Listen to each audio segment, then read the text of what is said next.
What's going on, guys? Welcome back to another edition of the Evolution of Sports Talk Television here live on a Wednesday night, a happy hump day edition. It's good to be back. Thanks a lot, Facebook, for shutting me down there for a couple days. I always appreciate that, right?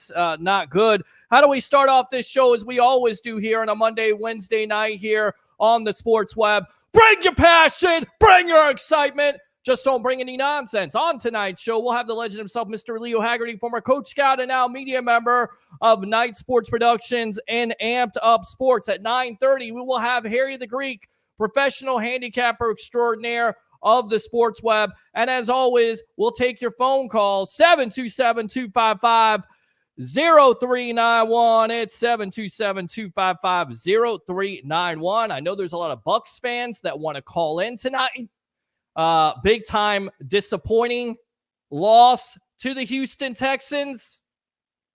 I still can't believe it. I'm not going to sit up here and sugarcoat it because it is what it is. They gave up 400. This defense gave up 470 passing yards to a rookie and CJ Stroud. Unacceptable. You probably heard it all week long. And I get fans saying fireballs. They're not going to do it. I hate to tell you, it's not happening anytime soon. And I'm not ready to sit up here and give up on this team. You know, I'm the eternal optimist. But let's face the facts. They had a chance to win versus the Atlanta Falcons. Didn't get it done. Had a chance to win against the Buffalo Bills. Didn't get it done. You have to have a chance to win against the Texans with 46 seconds left. You've got to close the game out. You've got to find a way to close that game out. Your defense has to step up. Has it been the defense all year long? No, it hasn't. We could sit up here and play the blame game all day long. The offense has struggled in stretches with Baker Mayfield not completing passes and not necessarily playing his best football. The running game has improved over the last couple of games, but it's still not there yet. The defense has not played well. Not in this game, not in the least. When you got a Hall of Fame player like Rondé Barber calling out your secondary, saying this is one of the worst performances he's ever seen, that's a problem. I'm going to go ahead and sit up here and take into account that Carlton Davis had a bad day. Because Bucs fans out there have seen him have better days. That's probably the most disappointing thing about this whole deal.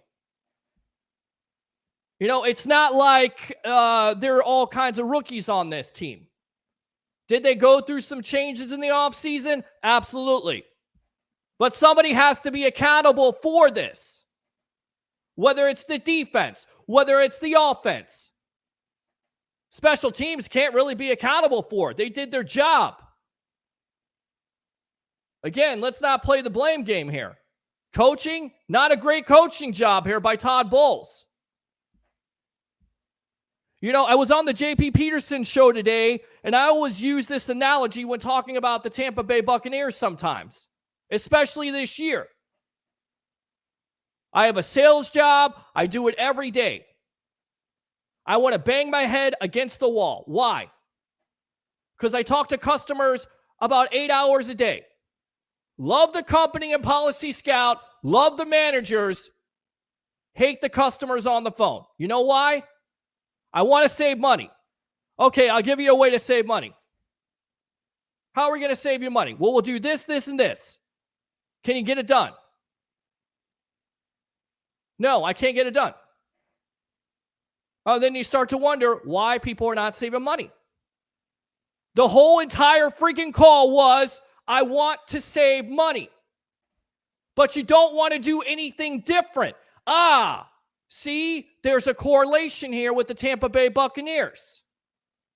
We hear week after week how this team performs in practice, how they're killing it in practice, how they're going to get it done, how the offense is going to be pissed off, how the defense is going to be pissed off, how the coaching staff is going to get it together.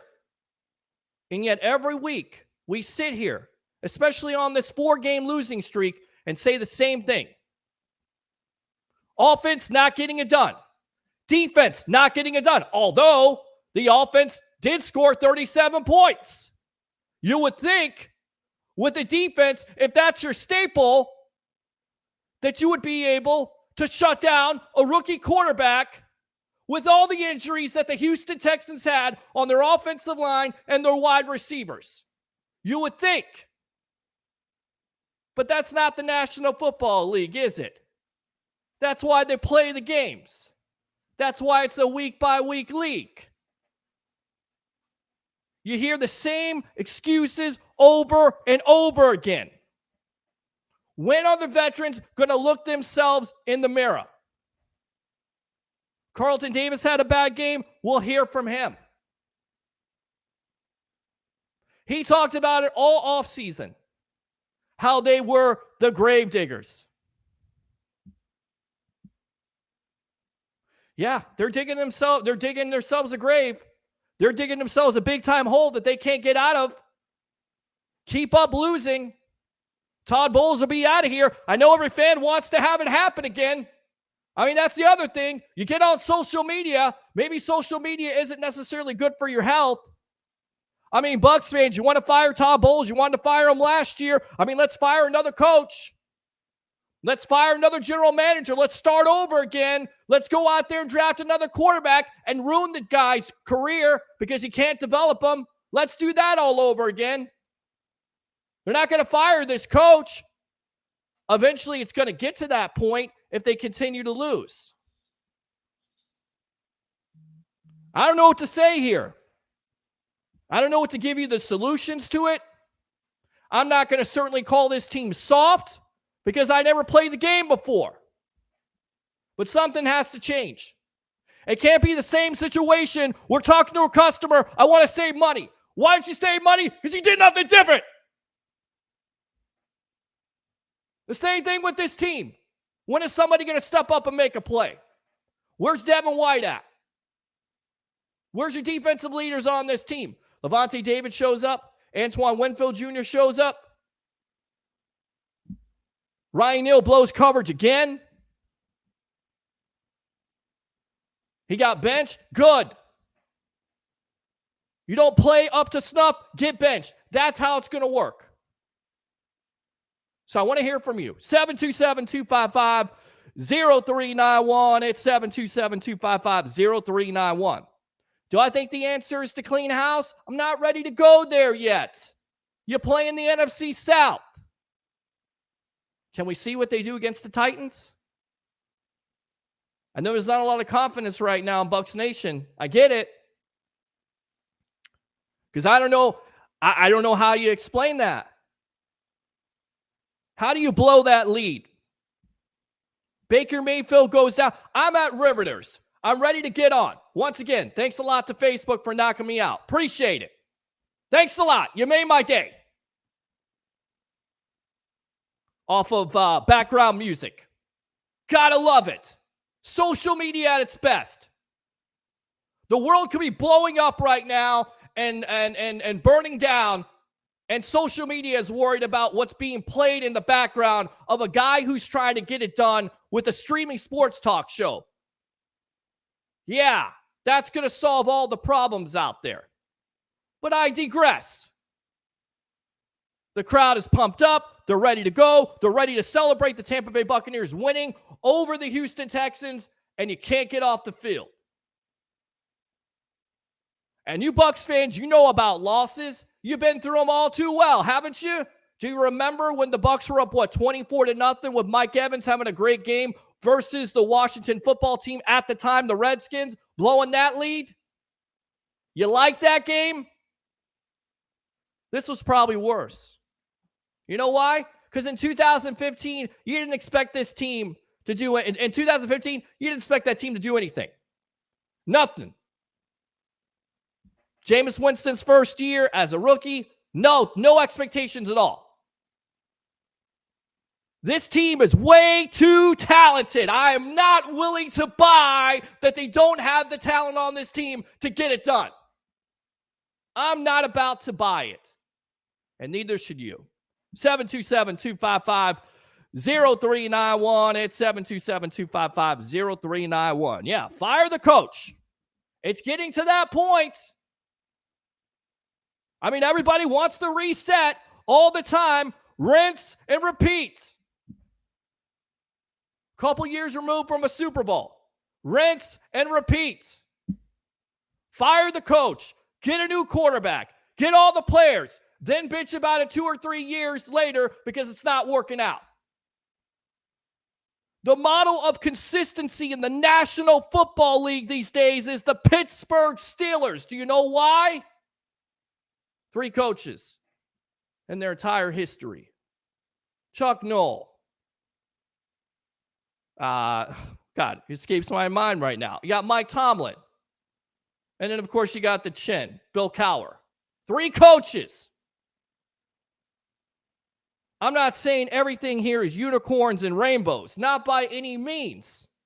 But it's not over yet. But, of course, this team has to play better. Let me go out to the comments here. KR says first. KR again. Evening, guys. What's going on? We had a great week of practice. We hear it all the time. You hear it all the time. We had a great week of practice. If you have a great week of practice, does it translate over to a great game? You got the Tennessee Titans coming in. They're 0-4 on the road. Something's got to give. The Bucs have won what? 1 game at home this year? By the way, we'll be out there covering it for this show. At the end of it for your post-game show. Taking your comments, taking whatever you got to give me, I'm taking it and running with it on the field in collaboration with the JP Peterson Show. So yeah, they got a challenge this week. DeAndre Hopkins is coming to town. We've seen Carlton Davis shut him down before. We've seen it. Why can't it happen again?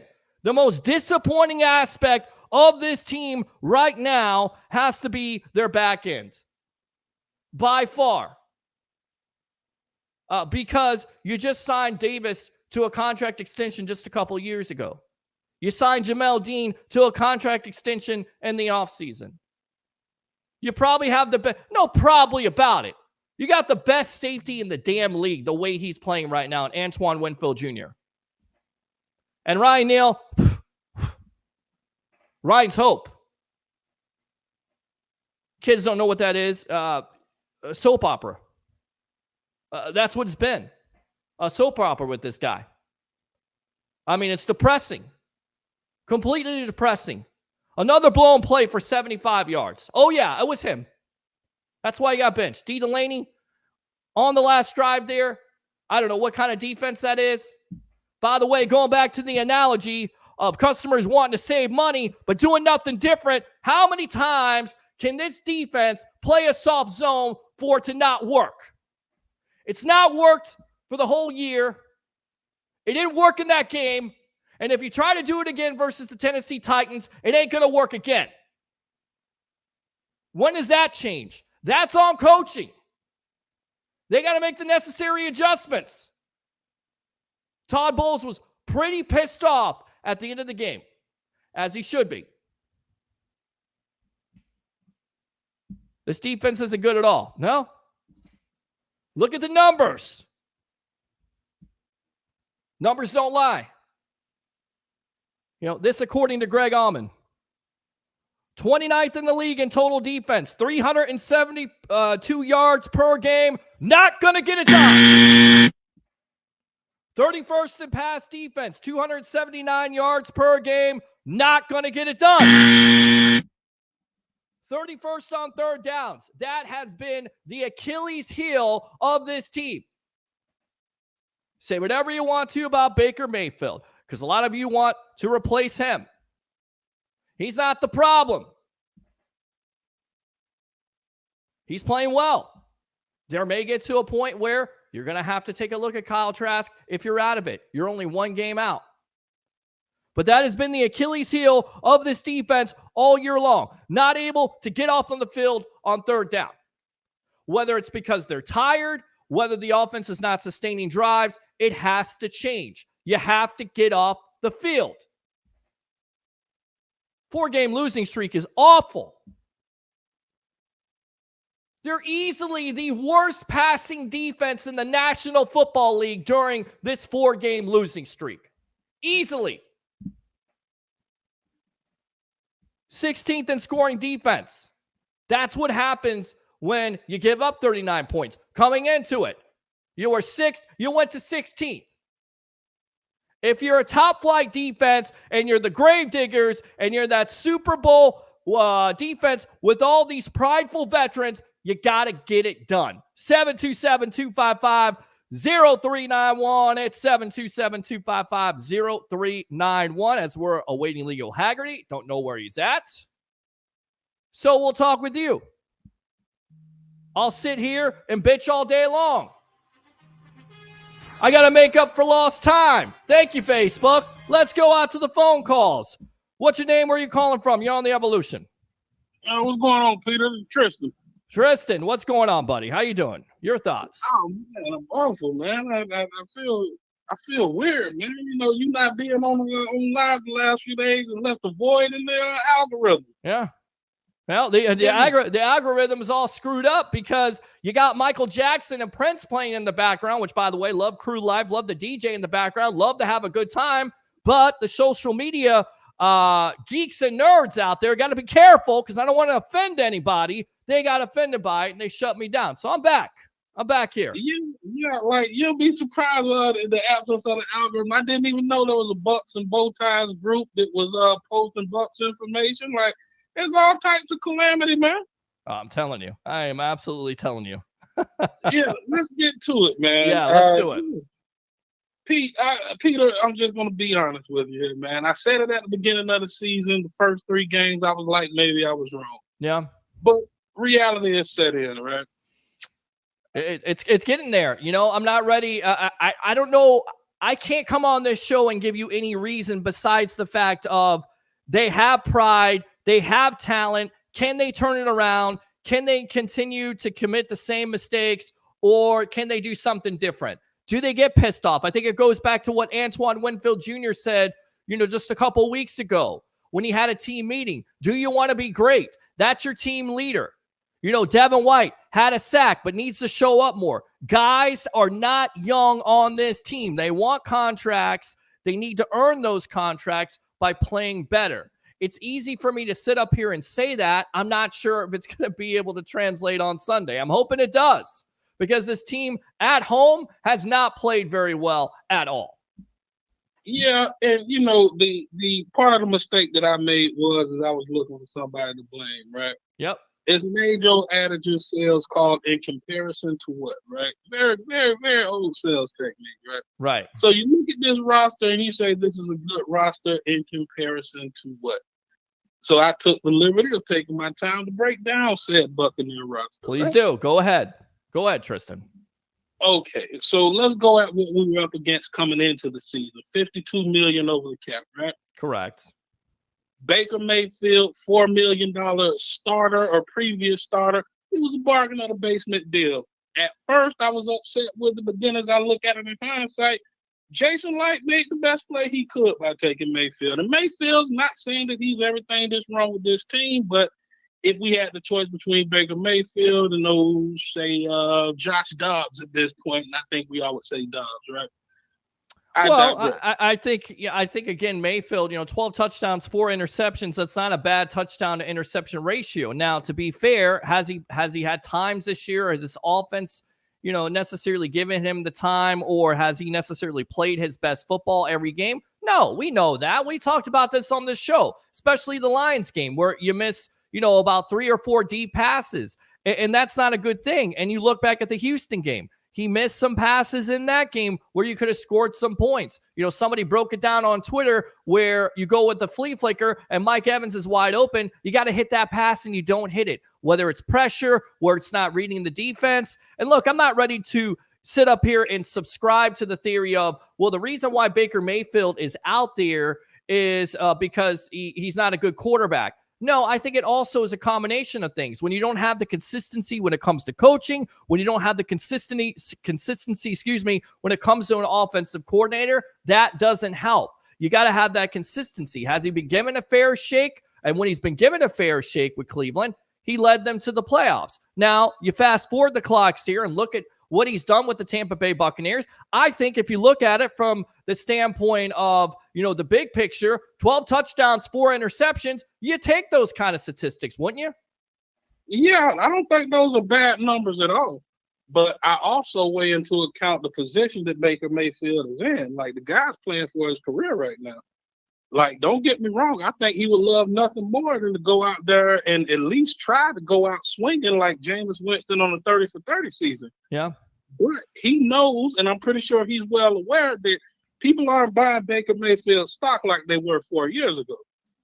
So he literally has to protect his numbers. I mean, it sounds cliche. It may sound far-fetched, but I can understand the guy not wanting to go out and slang it to Mike Evans and Chris Godwin 14, 23 times a game, because he knows that if his numbers don't reflect that he's somewhat decent come January 28th, I think he understands the severity of the situation, that he may not be in this league anymore if he puts up awful numbers this year. I agree. And I think he's got a lot to prove. I think he's had a lot to prove. He's got a chip on his shoulder, and that was the intriguing thing about the Bucs signing him into the first place of that $4 million deal, because not only did he have a lot to prove, but he's got talent. Look, he's definitely got talent, and a lot of those wins this year, the Bucs won, the 3 wins, they wouldn't have those wins, and you wouldn't even be close in some of these games, and I completely I get it. People are going, well, you don't know that because Kyle Trask, you haven't seen what Kyle Trask has. Okay, maybe that's a fair point, but I know what kind of athleticism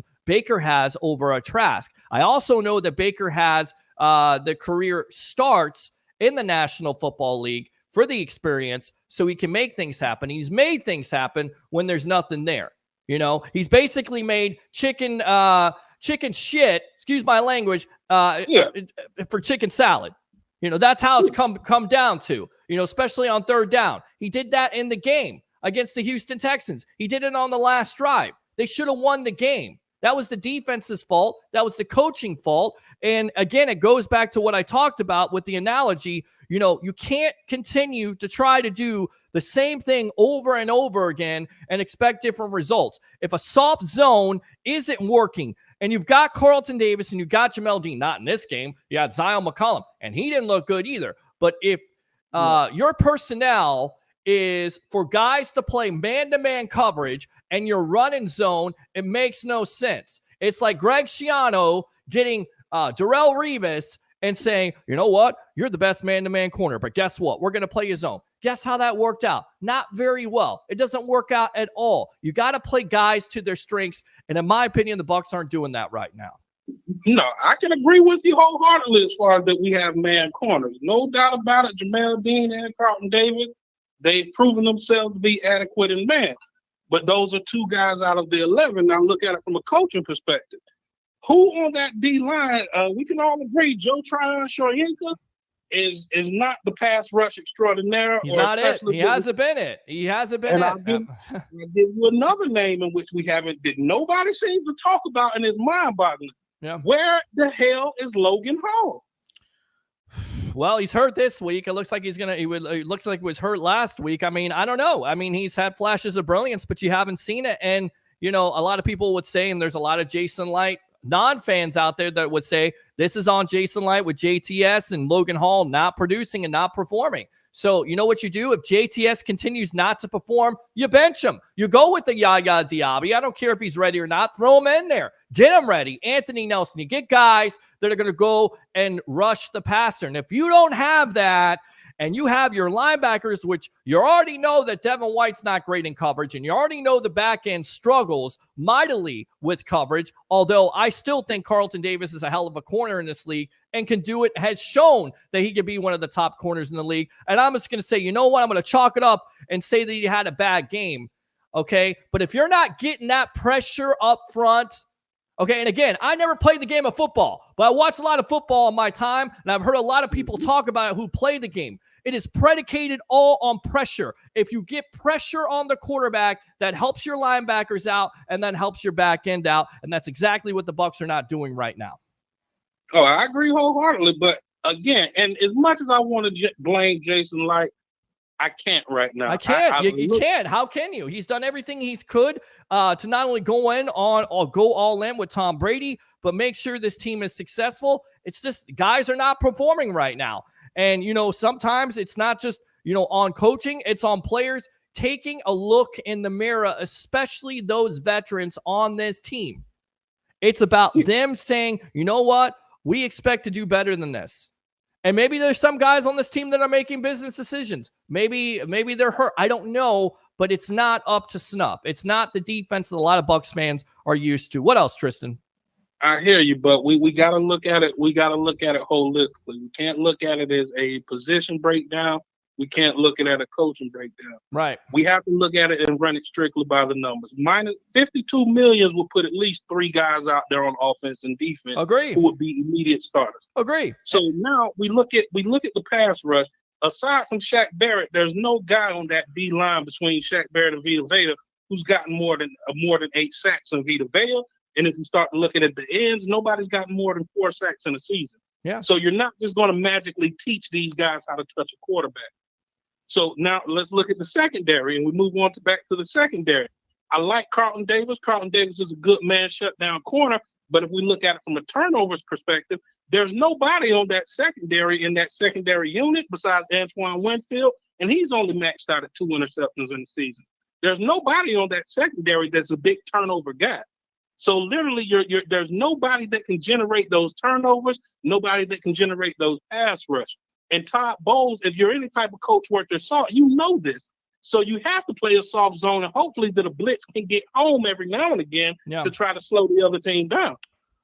Yeah, no, I agree. I completely agree. And can they do that versus Will Levis and this Tennessee Titans team, which, by the way, comes in and has not won a game all year long? We'll see. They better do something, because if you don't, if you're looking at 3-6, 3-7, then you start to question what's going to happen next. And I'm not one for all these changes. I don't like firing a coach every year. I don't like firing general managers or cleaning house because you know as well as I do, that takes a little bit. It takes a little while in order to, you know, be a playoff contender. But if it comes down to that, where you lose so many in a row and you're basically out of contention of one of the worst divisions in football, there's going to be heads that are going to roll. Tristan, thanks a lot for the call. Appreciate you. As always, use that second call, my friend. All right? Will do. All right, man. Appreciate you. Good stuff. Open phone line, 727-255-0391. It's 727-255-0391. I see Tampa Bay Ray there in the back room. We'll get him on in just a little bit. No Leo Haggerty tonight. It's okay. We'll go with Harry the Greek. We'll get his picks for the week. We'll also get his analysis. But I tell you what, let's go back out to the phone lines. Welcome to the evolution of Sports Talk Television. What's your name? Where are you calling from? John. This is John calling from Salt Chalky, Florida. What's going on, John? How you doing? I'm doing great, man. A little disappointed about our season here. Well, we got a lot to work on. I agree. And for you, you know, what do you still have faith that this team can turn it around? Do you have faith in this coaching staff? Do you have faith in this offense? Do you have faith in this defense that they can turn it around this Sunday versus the Tennessee Titans at Raymond James? I mean, I really think we can. I do. I always have faith in my team. I'll forever always have faith. Okay. I just feel like one of our biggest issues as the Tampa Bay Buccaneers, and we've seen them do it time and time and time again. I mean, personally, for me, if I'm going to look at a absolutely disappointing season, last season for me, I think was a big disappointing season. You got a repeat Super Bowl contender team, not a lot of change as far as team-wise. You had Brady coming back. To me, that was a horrible season. Now, let's go to this season this year. Okay, you got a new quarterback. I don't care, how much judging people wants to do, but when you put a new quarterback on a team, you have a new team. There is now a new team leader. There's a lot of things that has to be learned between the quarterback and the team in order for the team to go forward. It takes time. It doesn't happen in one season. You got a lot of new guys on the team. You got a lot of new talent. Our team is loaded with talent. It really is, but there's a lot of things going wrong. Coaching staff, our offensive scheme has to change a little bit. We really need to get the running game going, and our defense has got to get. We got to get off. Got to get off the field. Got to get off the field. Got to make some stops, especially with 46 seconds left in the game. I don't care if you got a rookie quarterback. And again, the soft zone doesn't work. It doesn't work. You don't have to be a defensive coordinator to say it doesn't work. So try something different. Exactly, right? Exactly. And if you look back at the years, all the years that we've had a great Bucs defense, we have been a blitzing team, man. Pressure. And that's always been the Bucs' strong point, is that strong blitz and that strong pressure. And we need to get back to that. Agree. And that's what it's all predicated on, John, because if you get pressure up front against the quarterback, then it takes the pressure off of your second level and your linebackers, and it also takes pressure off of your back end. Let me ask you, how many wins did you have coming into the season? Because people keep on saying, this is not a Super Bowl team. Okay, not a Super Bowl team, but at least win in this division. How many wins did you have coming into the season before the season started? Before the season started, I would say I would have given them at least 12 this year. Wow. And I said 10. I don't even know if they're going to be able to get 10 at this juncture. I don't know. I don't know how many wins it's going to take to win this division. Saying 12 is looking at our schedule. Yep. If you overall schedule, our schedule was not the most grueling schedule. We did not have the most grueling teams to play throughout the entire season. So I said, okay, so maybe 12. I didn't see us fall into third in the division right now. Right. That was like completely unforeseen. I did see us at least taking the division, and if, from the way it looked, if we continue to go the way we're going, that's probably not going to happen. I think that taking the heat off of Baker Mayfield a little bit, you can't throw all the blame on him. Right. And I think one of the Bucs' biggest problems is that we've always had, every time something's not working right away, they just repeat. Get rid of it. Get a new coach. Get a new quarterback. It is a horrible Tampa Bay habit to just wash out guys and bring guys in. Yep. When you bring new guys in, you've got to give them one season to get into the feel of things. Baker Mayfield did great in Cleveland. Once he got used to, once he fell into things, he got a good, Cleveland had a good thing going when Baker Mayfield took them all the way to the playoffs. We're talking about the Cleveland Browns. They've been trash for how long? Right. 20 years. Right. 20 years. Continue to be somewhat trash, although they're kind of winning some games this year with Deshaun Watson not necessarily playing his best ball because of their defense. But you're exactly right. In 2020, he leads them to the playoffs. Absolutely. And you're only a couple of plays away from beating Kansas City. John, what else here on the Evolution? I said I just want to keep it short and sweet, get my voice heard tonight. Man, I just really think that I think this team needs to stick to our guns. Think we need to stick with our players. We need to stick with our coaches. It takes a couple years to get everybody kind of merged together, thinking on the same page. We can't just keep washing coaches. There's not really no one to blame but the team and coaching staff as a whole. We have to change our defensive scheme. We have to, and we've got to get a running back in there. We've got to be able to play. We got to be able to throw the ball and run the ball. Well, you got to be able to do all those things at the end of the day. Your offense scored 37. You should have won it. John, never keep it short and sweet here on the Evolution. Always welcome, my friend, and definitely use that second call here on the Sports Web. All right? All right. Thanks, man. I appreciate you. Yeah, go Bucs. Yeah, go Bucs. Absolutely go Bucs. Yes. Go Bucs. All right, well, let's go ahead and read the comments, and then we'll get out to our guest here on the Evolution. Well, somebody's calling back. Welcome to the Evolution. What's your name? Where are you calling from? Hey, this is Derek from Panama City. All right, Derek, what do you have here? I tell you what, really quick, let me go ahead and get my co-host on here. Here we go. All right, Harry the Greek, professional handicapper extraordinaire of the Sports Web. We'll also go out to Tampa Bay. Ray Kennedy, welcome, guys. We got Derek on the line here. Derek, what's on your mind tonight? You're on the Sports Web. Hey, guys, appreciate the call. Avid listener, you brother. Appreciate you. Love you too, man. You're the reason why I always say this. The lifeblood of what the Sports Web is and sports talk shows like this, and whether it's a podcast, a TV show, a radio show, a streaming show, whatever you want to call it, it's the evolution of sports talk television. And the reason why it's possible is because of fans like you. Go ahead, Derek. I appreciate it. Thank you. I appreciate it. Well, doing a lot of the following of the Bucs like we all do, and a lot of in-depth like I have a passion for, something I'm getting into. I actually run the Plunder and have started a show. But I've done a lot of watching over this team and a lot of rewatching the games and a lot of film study. And what I've noticed is the one thing we can do is not worry about what happened. What's in the past is gone. It's over. That's it. You cannot do anything but identify it and try to manipulate the moves forward to prevent anything negative or to grow off of something positive. First off, speaking of a segue, growing on something positive, the offense. The offense, I saw somebody also comment in the comment section right before you answered the phone. We scored 37 points, and Godwin, our two most prolific targets on offense, were barely even targeted the whole game. A lot of the majority of the plays the last few weeks, a lot of people hadn't paid attention. There's been a ton of dump downs to the running backs. Yeah. And that's one of the major ways that Rachaad White has actually given and contributed to the offense. And I can slowly see that that's the kind of style of offense. I mean, you look at what Seattle had, that's the very similar offense. Now, did the running backs have a lot more prolific ability to pound the rock? Yes, absolutely. And that's something we need to do. But I also believe offensive line improvement will do that. Mm-hmm.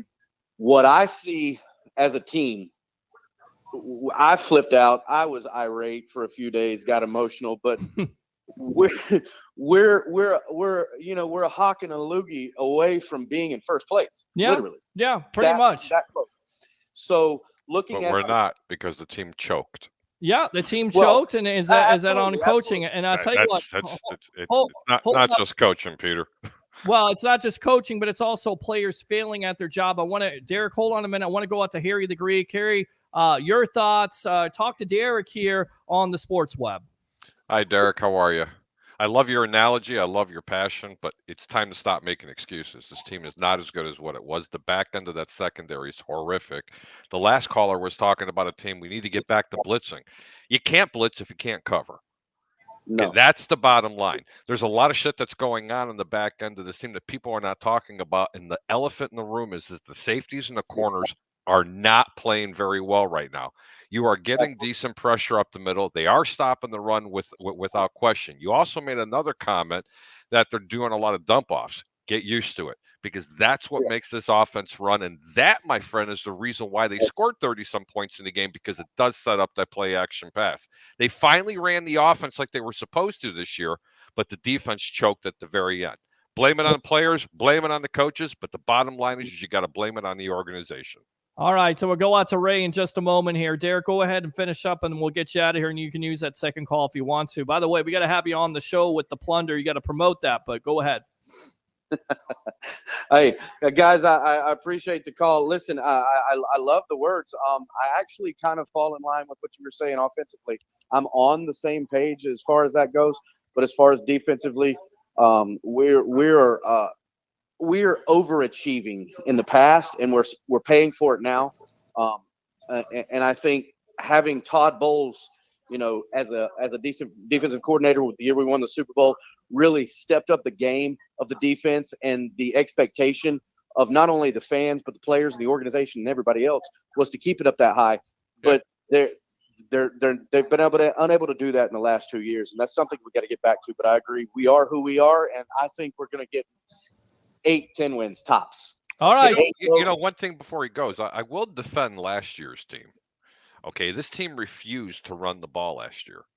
Absolutely refused to do it. And they did it with a quarterback that didn't want to play for this team. Everybody should remember that. But let's come out of the closet and let's come to reality that Tom Brady did not want to play for this team last year. And they wanted to pass. Well, you couldn't take your defense off the field. And those were the reasons why they were struggling. This year, it's a totally different reason. Well, it's totally different reasons, either execution, play calling, coaching, whatever it is. Combination. It's a combination of suck right now, and no Bucs fan at this point wants to embrace the suck. I'm not ready to go into the good night, if you will. Guys, I want to see this team turn it around, and hopefully they can do that on Sunday versus Tennessee Titans. There's a lot of positives in this game, Pete. 470 yards to a rookie quarterback for an NFL record.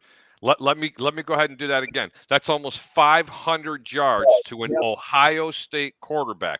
Let me repeat that to you. Pretty good. Almost 500 yards. That, but he's pretty good, Harry. He's not Joe Montana. He's not Dan Marino. This was a very, very porous defense, bad play calling. I agree, but he's not Joe Montana either. Well, coming into the game, he had 9 touchdowns and 1. Yeah, I like that with Joe Montana. Here's what I got to throw in on that. Yes.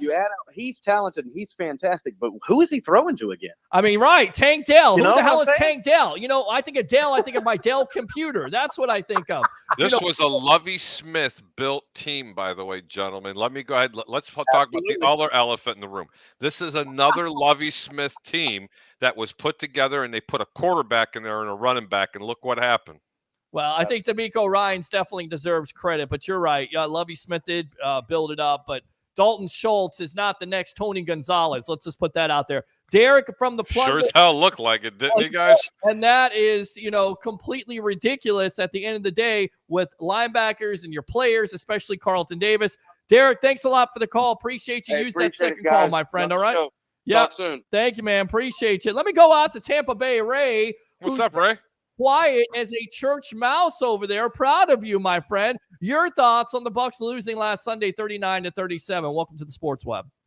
Well, pardon my voice, but you talk about those 37 points the Bucs scored, and that was against a D'Amico Ryans defense. So, the Buccaneers, the offensive line was providing that depth, but the problem is that the time of possession, they just didn't have time of possession. How bad's my voice? He sounds like Kermit the Frog. You sound really. You got to get it healthy there, my friend, because we got to get healthy Saturday and cover USF versus Temple. Because Mr. Leo Haggerty is out of town, so you got to help us out here. I want to go back out to the comments. Christopher Cole, how bad is the NFC South? Saints calls 5 turnovers, barely won against the Bears.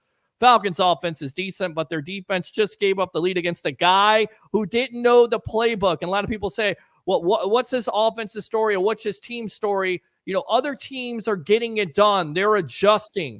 Right? Adapt and overcome. It's an old Marine Corps thing they used to tell me when I was in there, failing miserably with 20 weeks of failure. But they would say it, adapt and overcome. If there's other teams out there that it can adapt and overcome with a guy like Dobbs, who doesn't even know the players' names, doesn't even know the playbook, and you still beat the Atlanta Falcons, why can't the Bucs? That's because this kid Joshua Dobbs is going to be a household name here real soon. Mark my words. We'll see about that. Panthers are just bad all the way around. Bucs are lost. I don't have anything good to say about them. I get it. Christopher Cole. Let's go out to Ben Cornett from Las Vegas. What's so ironic is the Bucs offense scored 37 points, and yet Evans and Godwin didn't have more than a dozen targets combined. Mind-boggling. Of course, they got the deep shot there, which puts them in position. 54 yards from Baker Mayfield, which is a thing of beauty. And it's spoiled because, again, your defense is not able to get off the field with 46 seconds left to play in the game. What's up? I remember, Pete, I'm very upset.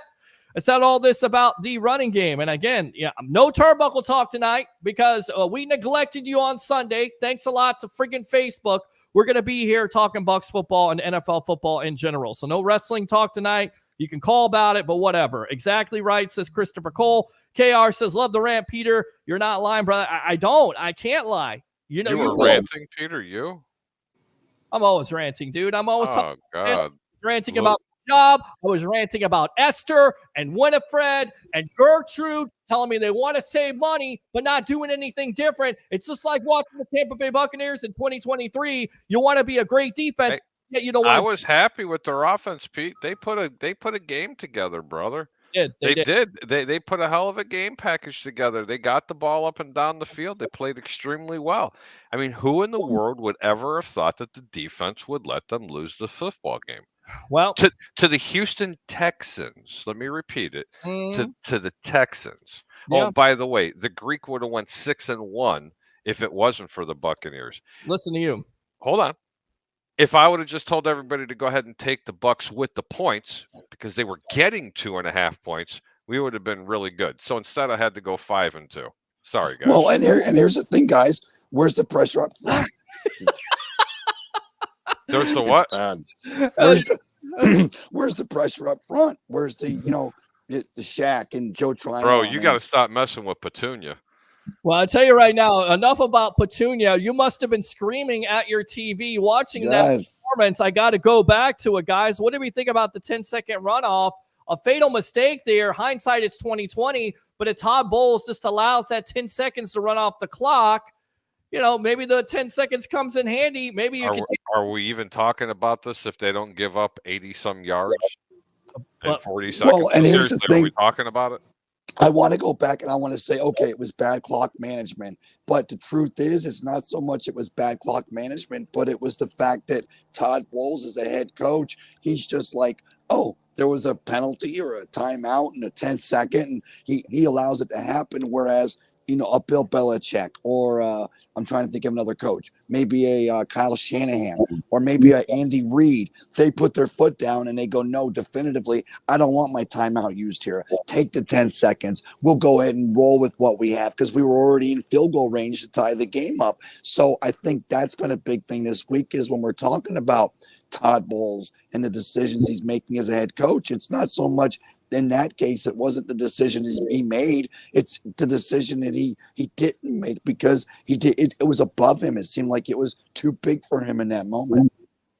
Well, I mean, the moment has been too big, especially in third downs. Ray, you've got to take care of that voice. I just figured it out who he reminds me of. Who? Anybody remember the Little Rascals? Froggy? Froggy, there he is. That's Froggy right down there. You Froggy. were out last night doing double duty for your son there with Osceola, right? Osceola doing some announcing and stuff like that. No wonder your voice is kind of shot tonight, brother. Thanks a lot for coming in any way it goes. All right. Ryan Neal makes Sabby Piscatelli look like the NFL All-Pro. Previously well for other reasons. Laugh out loud. Great stuff. Ben Cornett. Oh, yeah. If you're a Bucs fan, you know who Sabby was. He was allergic to tackling. He was also a professional wrestler there for NXT. But all the comparisons were Sabby's going to be John Lynch. He is not even close to John Lynch. Our secondary only is 1 interception per. Both are $15 million a year cornerbacks. Make it make sense. And, Carlton Davis and Jamel Dean did not practice today. So we'll see how that all works out, but not necessarily good news. We'll hear from Carlton Davis a little bit later from his presser. Donovan Smith about to win another Super Bowl. We'll see. Anthony Richardson, Colts Messiah. Mike Evans is old. Godwin is washed. Not ready to say that. Did anyone mention Carlton Davis did not play with a turf toe, did not practice, but he played in that game and he gave up 3 touchdowns. White can't run for 5 yards. Tryon Shayanka. Christopher. For what? Anthony, who wrote that comment? Oh, never mind. Just go. Yeah, that's Troy. It's funny how they went to after the captains were named during the bye week. KR says JTS is a wasted draft pick if we're being honest. And, so far, guys, he really has not shown enough improvement at this point. I'm just kind of wondering if your pass rush continues to struggle. Do you start to look to other places? Do you start to look to Anthony Nelson or possibly a Yaya Diaby? You know how high I am on a Diaby. I think he's the future of this team. I think eventually he's going to steal some snaps from JTS. Harry, Right. Doesn't it sound like when he says Diaby, it's almost something like you smoke? I mean, it's just the way he says it. I love it. It's not Doobie. Hey, can I have some Diaby? Come on, here. Let me have some Diaby. I got what you said there. All what right. do I think? I think Yaya is going to be a really good player in the National Football League. And yes, you need to start taking some snaps away. But then again, I'm not trying to talk out of both sides of my mouth. Sacks are very overrated, ladies and gentlemen. They really are. I've seen a lot of blue chip players they call themselves blue chip players because they turn around and they get 15 or 20 sacks in a single season, but they're not really causing havoc. I mean, there's a particular player that plays for the New York Jets on the defensive line. He doesn't get any sacks, but every team absolutely game plans against the guy because he's so disruptive. Correct. Quinton. Vita Vea is that person. By the way, same way. In the first place, but you got Devin White, so that's your pick. And of course, the Jets picked him before, and there's a reason why you pick a defensive tackle because you don't necessarily have to get sacks. Listen, I love sacks. They're sexy because you're actually hitting the quarterback. But you know what? Sometimes getting that pressure on them, forcing that incompletion, forcing that turnover, those are stats that never go into the record books. I mean, just ask what's his name? He plays the defensive end for the Bucs. What's his name? Shaq Barrett. Yeah. Shaq Barrett. A couple of years ago, he led the league in the quarterback pressures, the almost category. Right. You know what? That's why the man continues to get paid because he gets pressure to the quarterback. Yeah, he's getting pressure, and he played well in this game. You know, the illegal hit there was ridiculous. You can't touch a quarterback. You can't sneeze on the quarterback. And I guess Ray was there. Now he's back again. I mean, Ray, what do you think? You switch it up here? Sometimes this is the only time I'll say this, guy. Almost only counts in horseshoes and hand grenades and shit fights. It also counts in almost getting to the quarterback because it does create problems. Ray, what do you think? Well, Stroud looked way too comfortable in the pocket on Sunday, and that was the problem. Is that you got Kalijah Cansey and you got Joe Tryon's in there and Shaq Barrett and Yaya's trying to take snaps from him, and of course Vita Vea is just blowing it up, which Vita Vea was Vita Vea. But the fact of the matter is, it wasn't even like we were making Stroud roll out and make plays on the run. He was basically very comfortable in the pocket there, and so from a defensive standpoint, that was probably the biggest disappointment for me in last week's game, is that lack of pressure there in the third and then the fourth quarter pretty much let the rookie get off with 5 touchdowns for 477 yards to not only set a record with the yardage, but the entire record with 5 touchdown passes. So he almost looked like Mitch Trubisky out there, didn't he? I mean, just with the throwing wheel routes. But anyway, listen, man. Bad memories. Let me tell you something. Yeah, but it's still happening, and Tampa Bay has that propensity of doing it. But let's be real, and again, I'm not going to be just a jackass, just goofing around. Yeah. If CJ Stroud tries to make that pass 5 more times, that late drive that he threw 30 yards downfield on the up and out pattern, he misses the next 5. Okay, let's just be real. That ball had to be thrown so perfect. It was a good over the top of the DB and in front of the safety and to the side of the linebacker. I watched it. I'm telling you, if they had to do that with the same play 5 more times, he'd go 0 for 5. It was the perfect storm, ladies and gentlemen. That's what happened. Well, again, you got the challenge this week with another rookie quarterback and Will Levis, Mr. Mayonnaise guy who likes to put mayonnaise in his coffee, which is completely and totally disgusting. This guy sucks. And I'm never going to get over that. And, of course, he thought that he was going to get picked by the Bucs at number 19 instead. He should have been. And see, again, I'm not ready to say that because I think Baker Mayfield has performed well. But do the Trask quarterback, we'll see. And, again, you're going to continue to talk about that if this team continues to lose. I don't think Trask would do any better, but maybe the Bucs take a look at it if they're out of contention. They're still in contention. Phone lines are still open if you want to talk to these guys. 727-255-0391. It's 727-255-0391. Start Ryan Griffin. He's not even on this team.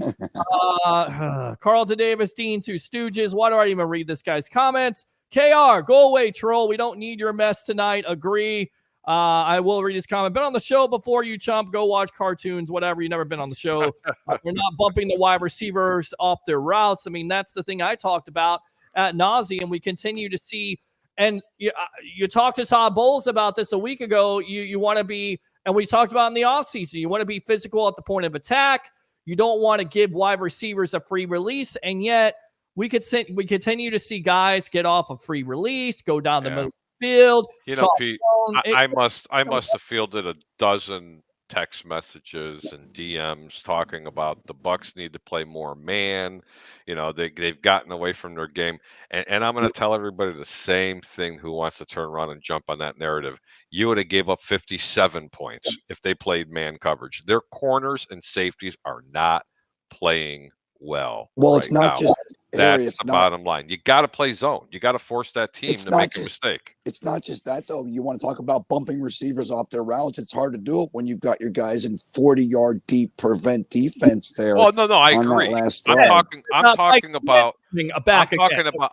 about that late fourth quarter drive. I'm talking about throughout the game. They have gotten out of what they used to do very well because they weren't doing it very well, Ray.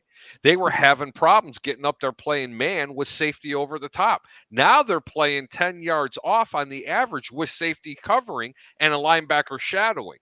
They're taking their number one wide receiver and showing a shell of triple coverage, and they have to make that that perfect throw if they're going to go downfield, as I alluded to and talked about. I just got done watching the tape again on this game.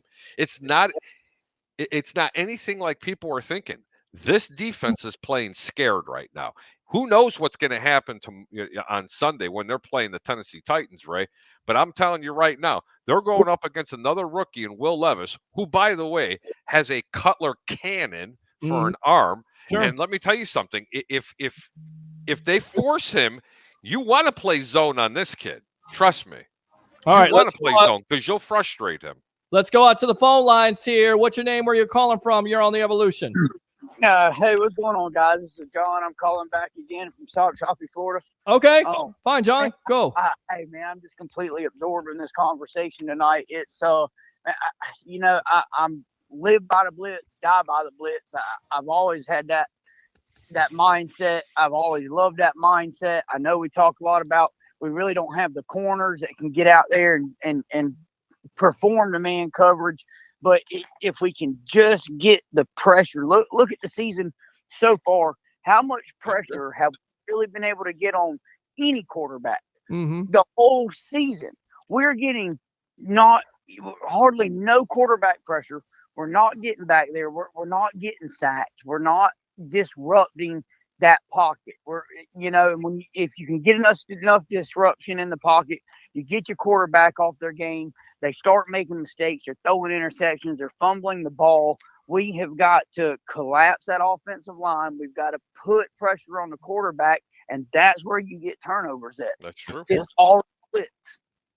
Yeah, no, you're exactly right, and then that's what it comes down. That's why I say it's so important to get that pressure, because that pressure, it helps that secondary, that back end out. You get that pressure on the quarterback, like a Levis, like a CJ Stroud, and that's why I say you blitz.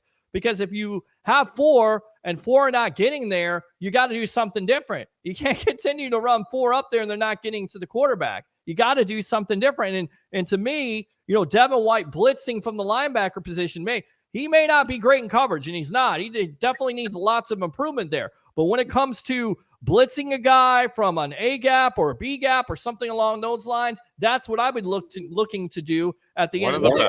One of the absolute best. Right. And then maybe you consider moving him if you do sign him, which I don't know if you do or not. You're not going to sign him to the money he wants, not the way he's played, unless he improves his play. But maybe you move him to the outside linebacker in the offseason and you try out a Savasier Dennis at middle linebacker. We'll get you a middle linebacker, because to me, I think he's more suited to be a blitzing guy, maybe an edge guy, because you can use his athleticism. I'm not ready to pay him all that type of money, because I don't think he's played necessarily up to snuff. What else, John? Just inconsistency. If you look at the season as a whole, we went in and we played the Saints. What did Alvin Kamara do for the Saints when we played them? We shut him down. We shut the Saints down. The defense went in there. They put hardly no points on the board. Matter of fact, the Saints didn't make a single touchdown the whole game. Then you go to the next game. Now let's go back to this past week's game. The Texans run in there and put 39 points on your board. So now your defense isn't playing right. your offense goes in there and puts 37 points on the board. So now your offense is playing, your defense ain't playing, and then just consistently throughout the whole season, you've got a good it's been up and down ever since you got the 3-1 and you feel good about yourself. It's been all downhill. It's either been the offense is not effective enough. You're making too many mental mistakes, which goes back to the Tony Dungy days, which you can't do. I don't care what kind of coach you got. You got mental mistakes, penalties, stuff like that, that'll catch up to you. You're not good enough. You're not a good enough team to overcome those mistakes. That's what it is. Buffalo can maybe do that. Kansas City maybe can do that. Other teams like Philadelphia, Dallas, but you're not good enough to overcome those. And when you continue to have the same type of mistakes, discipline problems, blown coverages. I mean, how many blown coverages have we seen this season? It's got to get cleaned up, or there's going to be major changes to follow. There has to be, and I think one of our biggest changes too, offensive wise, is our running game. Our running game's been crap all year. We really haven't had any kind of running game.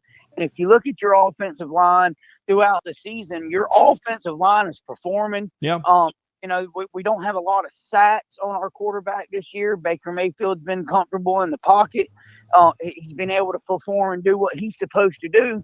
So we got a good offensive line. They're doing their job. We need somebody that can put the ball in their hands and run the ball, because we are living off of the passing game, and you've got to be able to balance that. Yeah, and that's what Harry the Greek has professed ever since the offseason. You got to have some type of commitment to the running game. The running game has been ugly. In fact, this statistic from Greg Allman, the backups, not named White, Vaughn, Edmonds, and Tucker, 49 carries for a grand total of 85 yards. This guy sucks. 1.73 per carry. Now, on the 4-game losing streak, get this, guys. Check this out. These numbers are horrid. 21 carries for 26 yards. So you're getting nothing out of those runs. Hey, can I ask you guys a question now? Yeah, sure. Baker, his best throws, his most consistent throws, is it in the pocket or is it in a moving pocket or rolling out of the pocket when he's moving? Okay, play action, but is he moving? And moving, right? Yep. So as a defense, when you realize that you got a quarterback that's when he throws in the pocket, it ends up being deflected by a middle linebacker 10 yards downfield. Now at defense, you realize as long as this guy's moving is when he's dangerous to pass. If he's in the pocket, you don't have to worry about it. So if he's in the pocket, that allows you to also cheat for the short pass and the run, because you realize he's not going to throw from the pocket because his strength is rolling out of the pocket. And I'm not trying to make a Baker versus Kyle Trask deal. My thing is, if Baker's best throws are moving out of the pocket, the defense, this delay trap handoff to Rachaad White or this delay trap to Keyshawn Vaughn, the defense is already cheating it because they know that he's not going to throw it in the pocket because he's staying in the pocket. So that allows 10 guys to jump in the box. Well, that's why I'm not saying that That's Kyle. a great comment. Well, that's the point I'm making, and that's the reason why our running game suffers, is because I love the moxie. I love the chutzpah. I love Baker Mayfield. But the fact of the matter is he doesn't do his best throws in the pocket. And if you're not a quarterback that can throw in the pocket, the defense can cheat the run, and guess where the run has to come out of? It comes out of the pocket. Well, a lot of times, Ray, they look really good is when you are talking about that, and that's why this little extension of the run game has been kind of successful, is because he has, when he's rolling out, just thrown it over the defensive line and in front of the linebackers, or even sometimes behind the linebackers, just checking it down to Rachaad White. This is the reason why they've been able to move the chains, because of that reason. So that's a really good point that you're making. Well, but look at this, guys. How many times has he thrown it when he stays in the pocket and he hits Rachaad White or Keyshawn Vaughn and they're getting buried? They get blown up because the defense hey guys, Baker's in the pocket and he's going to throw the ball. So it's going to be in the flat or a screen pass because, no offense, Baker, but he's 4'3". He's not going to throw to a receiver across the middle out of the pocket. So they're cheating on the run, and they're also cheating on the short pass. That literally takes away 25% of your offense. This game wasn't Baker's fault. This game was the defense's fault. But 19 yards in the third quarter, it makes it a lot easier to make it the defense's fault. So hold on. So if they score more yards, how many more points do you need a team to score before you lose? put this out there. Who's been our best rusher on the team so far this season? Baker Mayfield. Baker Mayfield, yeah. That's the problem. Baker Mayfield can run the ball out of the pocket. Yep. That'll change. Quick on his feet. Well, and the man, it's just sad to say that your quarterback is your best rusher on the team. That's a problem. well, that's definitely a problem. Just ask Justin Fields how that's working out with him. Oh, Now it's going to be the 4th consecutive week. You don't want your quarterback to be your best running back. No, you don't. Yeah. And I tell you right now, but to be fair, Baker has had to run sometimes because he's had to escape sacks, escape pressure, and also convert on third downs in those big key situations. John, don't be a stranger, my friend. Thanks a lot for the call, as always, here on The Evolution. We'll see you after the post-game show. Go Bucs. Go Bucs. Go Bucs. All right, it's open phone line, 727-255-0391. It's 727-255-0391. Harry, you got to fly here. Go ahead and give me some final thoughts. Give you some final thoughts. I'm Harry the Greek. Keep your bets low and your returns high. Go Bucs, I guess. I don't know. Well, I thought you were going to give me some picks here for this week. You didn't ask me for some picks. I'll give you guys some picks. I thought you had the fly here. I'm reading. Okay. I do. I got plenty of picks here. Well, give me some picks here. Come on. Well, right. I got tomorrow night's game, you got Carolina at Chicago. Chicago was a -6 points when they found out that Justin Fields was not going to play tomorrow. And it's going to be Tyson Bagent again. Chicago's -3. The total's 38 points. Look for Chicago to cover at home. Cleveland's at Baltimore getting 6.5 points. Take Cleveland take Cleveland plus the 6.5 tomorrow. Yeah, stand by. Wow. Houston's at Cincinnati. Cincinnati's -6.5 points. Cincinnati covers, and they cover big this week. Tennessee and Tampa Bay. We're going to get to that one last. The Giants at Dallas. The Giants are 15.5 point favorites. I never give up 15.5 points. I say you give up the 15. The Cowboys are 15.5 point favorites. 15.5 points favorites, and I'm saying don't be afraid. Lay the 15.5. Lay the wood. Wow. Washington's getting 6.5 points at Seattle. Take the points. The Jets and the Raiders. I have no comment on it other than this.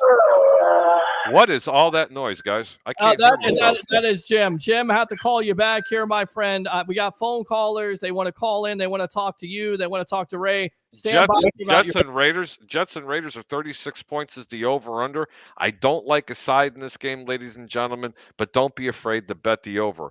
Getting to the Tennessee-Tampa Bay game, this is why I'm going to go, because I'm going to get a lot of boos. After what I watched from this week, you can definitely bet over to 38.5 because Will Levis is going to put up 28 on this team. You can definitely bet the over 38.5. I'm not giving you a side on this game because I am not sold that Tampa might even win another football game this year. That's how bad this defense is playing right now. I'm sorry to tell you, Tampa fans, I was the first one to jump on it and say this team was going to be a 10-win minimum team. But what I watched in that second half was atrocious. Absolutely atrocious. Until they beat Tennessee, I got nothing other than play the over because they can't stop anybody. All right. So good stuff. Harry the Greek, professional handicapper extraordinaire of the sports web. Get some rest, my friend, and we'll see you soon here on The Evolution. All right? Deuces. All right. Ray, you want to finish up here because I know you got to rest your voice. You got some final thoughts here on the sports web. And Jim, call back. We'll get out to you in a moment. But go ahead, Ray. You know, it's just a matter of, I said going into this season, the only way Todd Bowles wasn't your coach in 2024 was if he lost a locker room. And after the way that defense, and it wasn't so much to prevent, the way they went into a prevent that last drive, but the way that defense played last week, he didn't lose the locker room because Todd Bowles is too classy of an individual. He's too good of a motivator of men, and he's also one of the best defensive coordinators in the game. But after last week's game and the way that defense performed in the second half, because don't forget, after the first half, Stroud was only 10 of 22 for 110 yards and 1 touchdown. And then in the second half, he became, Johnny Unitas. So, I mean, I thought that there was no way that Todd Bowles would lose his job this season unless he did like a Mike Smith. He lost the locker room. After last week's performance, if we continue to see a performance like that this week against these Tennessee Titans, then, yeah, there's a very, very good chance that Jason Light and the Glaziers are going to have to make a move because the fact of the matter is Todd Bowles is a great guy. But last week, he did not seem like a good motivator of men, and that's what this team needs right now. Absolutely. They definitely need some motivation, and hopefully they get it this week and find it this week after an embarrassing loss to the Houston Texans. Tampa Bay, Ray Kennedy, I got some things to say to you. Get some honey, get some tea, get some lemon. Get ready for Saturday, USF. Saturday. Get Hey, ready. Pete, Yes. I want to remind everybody, don't forget, this is Temple. This was back in '84. This was Bruce Arians coached this team, and Todd Bowles was a player on this Temple team. It's got history. Now, I'm not saying that Coach Arians and Coach Bowles will be in the house on Saturday, but we're going to have beautiful weather, and Coach Alex Galesh continues to put this down at 4-5.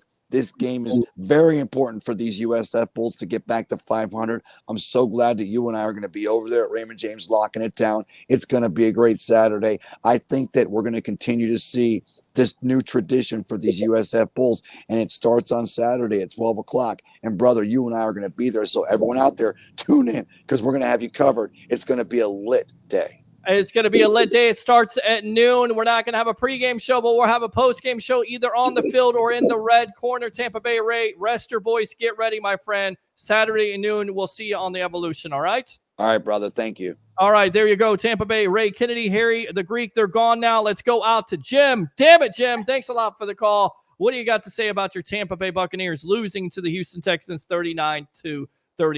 Welcome to the Sports Web. Well, shit, I really wanted to talk to them guys. Did y'all talk about the secondary? We did. We talked ad nauseum about the secondary, but what do you have to say? What are your thoughts on this secondary, which was porous at best? Yeah, they were absolutely horrible. I thought the players was hurt or something, and they was letting balls get over their head and under their head. They wasn't getting to the ball. So I don't know how many picks we got on the year, but we don't. I think I heard somebody say we ain't got no picks on the year. Well, yeah, I think you have one interception at this point. One interception is not going to get it done. It's not going to get it done at all for defense. And we heard from Carlton Davis in the offseason. He said it. We're going to wreck this. We're going to wreck it. We're going to wreck shit. I'll just put it out there. It's past 10 o'clock. We're going to wreck shit. We're going to cause turnovers, and they have not done that. And then on top of it, I think Carlton Davis probably had his worst game of his career. And I'm just going to put it like that. I think the guy, I think highly of him. I believe he's still one of the top corners in the league. You got DeAndre Hopkins this week. Shut him down. Shut him down and shut up everybody else and play the defense that we know you can play. Go ahead, Jim. And if we don't have that line together, we can't just have Vita Bay working by himself. We need edge rushers. Yep. Vita Bay need a partner up the middle. Agreed. And you saw a little bit of Kalijah Cansey there. He got a second sack. When Vita Vea is your leading sacker, that's a problem. You got to see more off the edge there. Guys got to get healthy. Vea might not necessarily be 100%, but the other guys on the outside, they got to step up. You got to get some pressure on the quarterback on Sunday. That's what it comes down to. That's a Todd Bowles defense. If you're not going to get pressure, then obviously your team is just going to get, just picked apart like they were last Sunday. So